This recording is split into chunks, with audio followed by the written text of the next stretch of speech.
Je repars sur les routes de la francophonie au Rwanda. La semaine dernière, Léon m'a raconté l'histoire étonnante et complexe de la langue française dans son pays. Depuis près de 20 ans, le Rwanda, historiquement francophone, s'est délibérément tourné vers l'anglais. Mais le français revient progressivement dans le pays, la preuve avec la réouverture prochaine du Centre culturel francophone. Et pour vous faire découvrir ce nouveau lieu, j'ai rendez-vous avec Jérémy Blin, c'est le chargé d'affaires de l'ambassade de France ici à Kigali. Bonjour. Bonjour. Vous allez bien? Très bien. Vous m'accueillez dans un nouveau lieu. Absolument. Un nouveau lieu pour la francophonie ici au Rwanda. Tout à fait. Donc c'est le lieu dans lequel sera installé le Centre culturel francophone, dont on va commencer les travaux la semaine prochaine et qui devrait rouvrir fin février, début mars 2021. Donc les travaux vont commencer. Qu'est-ce qu'on va trouver ici? Alors ici, comme vous le voyez, il y a deux maisons principales. Une qui est ici, qui sera le centre de langue et les bâtiments administratifs. Et puis derrière moi, il y a une deuxième maison qui servira de médiathèque sur un niveau. Et puis il y a un deuxième niveau qui servira d'espace polyvalent, notamment pour faire des expositions. Pourquoi c'est important d'ouvrir à nouveau un centre culturel francophone ici au Rwanda? Le Centre culturel franco-rwandais a fermé en 2014. On est dans une nouvelle phase de la relation franco-rwandaise, avec une relance qui est voulue par le président Macron et par le président Kagame, suite à leur rencontre à Paris en mai 2018. Et donc l'un des engagements qui a été pris à l'occasion de cet entretien, c'est de rouvrir un centre culturel francophone ici à Kigali. Est-ce qu'on peut dire que c'est un signe du retour de la langue française ici au Rwanda? Je ne parlerai pas de retour, je parlerai plutôt de relance ou de renouveau, parce que le français, il est toujours resté au Rwanda, le pays a toujours été membre de la francophonie, il y a beaucoup de gens qui parlent français ici, et donc l'idée c'est effectivement d'avoir un lieu qui permette de faire vivre la francophonie à Kigali à nouveau.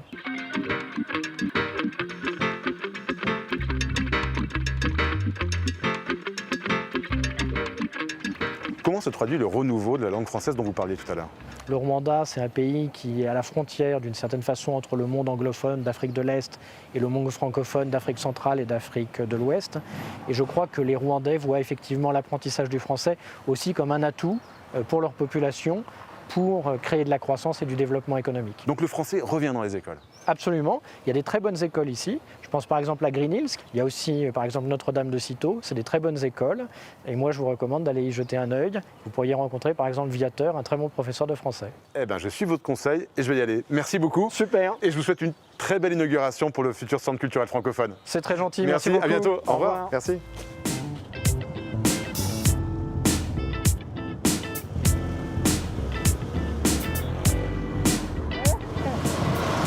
Allez, comme promis, on va retrouver Viateur. Il nous attend dans son école à l'Académie Green Hills. Et comme son nom l'indique en anglais, c'est sur les collines. On y va. Au fur et à mesure que vous donnez votre cours. Viateur n'est pas seulement un enseignant de français. C'est aussi un formateur qui apprend aux autres professeurs comment enseigner le français comme une langue étrangère. Bonjour Christelle, Carla, bonjour. La langue française revient en effet en force dans les écoles et notamment dans un réseau d'établissements privés partout dans le pays. Le collège Green Hills, réputé dans tout Kigali, en est la parfaite illustration. Ok, merci.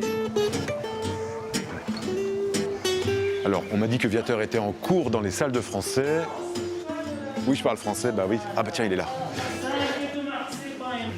Salut Viateur, continue ton cours. Hein.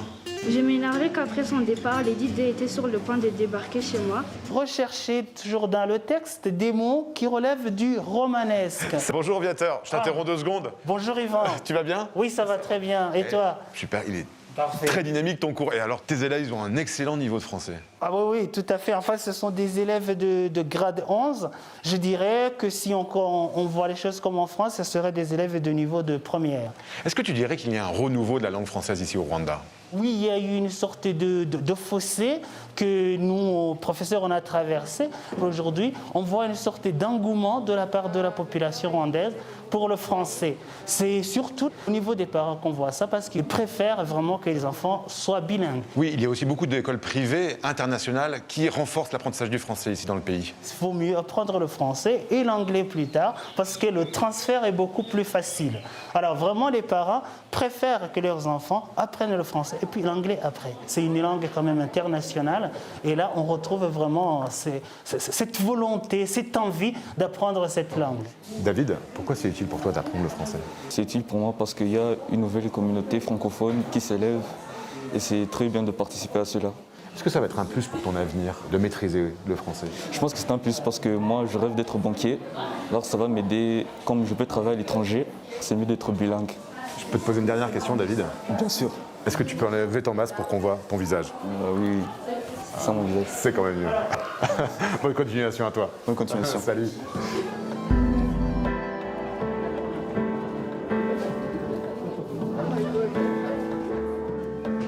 Maintenant, je vous emmène à Notre-Dame de Cîteaux. C'est une école publique très connue à Kigali. C'est parti. Go.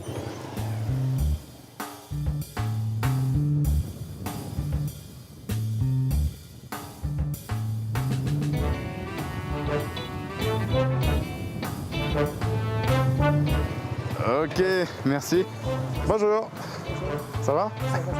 Le lycée Notre-Dame de Cîteaux est une référence à Kigali. Cette école, fondée par les sœurs Bernardines à l'époque de la colonisation belge, n'accueille que des filles. Ici, la discipline est aussi importante que l'excellence des cours, tous dispensés en français. Pour m'en rendre compte, sœur Hélène, la directrice du lycée, m'amène dans une Donc vous classe. avez passé toute votre vie ici, quoi. Ah bah non, pas toute la vie. Pas toute la vie, parce qu'il y a des coupures. Vous étiez élève dans cette école. Oui, oui, j'ai étudié ici pendant 4 ans. Et voici la classe. Oui, Bonjour. Bonjour. Salut. Salut. Madame le professeur, est-ce que je peux assister à votre cours? Oui, vous pouvez bien. Aujourd'hui, ce sont nos retrouvailles. Oui, Monia. Aujourd'hui, c'est le jour de la rentrée scolaire, après plusieurs mois sans cours à cause de l'épidémie. Monia, si je comprends bien, cette rentrée pour toi, elle est quand même un petit peu particulière. Ouais, elle est particulière puisqu'on n'avait jamais eu de vacances de 7 mois avant. Ouais, donc c'est une première. Pourquoi c'est intéressant pour toi d'apprendre en français ici au lycée? J'ai grandi en parlant français avec mes parents, avec mes sœurs. C'est une langue qui me lie à ma famille, à mes amis. Et puis le français, ça nous porte des opportunités. On peut aller étudier dans des instituts français. Le français, ça va être un plus pour toi dans ta carrière? Ce sera un plus parce que je peux communiquer avec des gens. Ben, je pourrais vivre dans des pays qui parlent français. Et qu'est-ce que tu veux faire plus tard? J'aimerais bien devenir médecin. Pourquoi tu veux devenir médecin? Parce que les médecins, ils aident les personnes en détresse et j'aimerais bien les aider. Et est-ce que je peux te demander une dernière chose? Je me recule, je prends un peu de distance. Est-ce que tu peux enlever ton masque? Au revoir. Au revoir. Cette petite balade à Kigali vous a plu? Eh bien, on reste au Rwanda et on part dès la semaine prochaine dans le sud du pays découvrir un programme qui lui aussi montre tout le retour de la langue française dans ce pays. Allez, à samedi.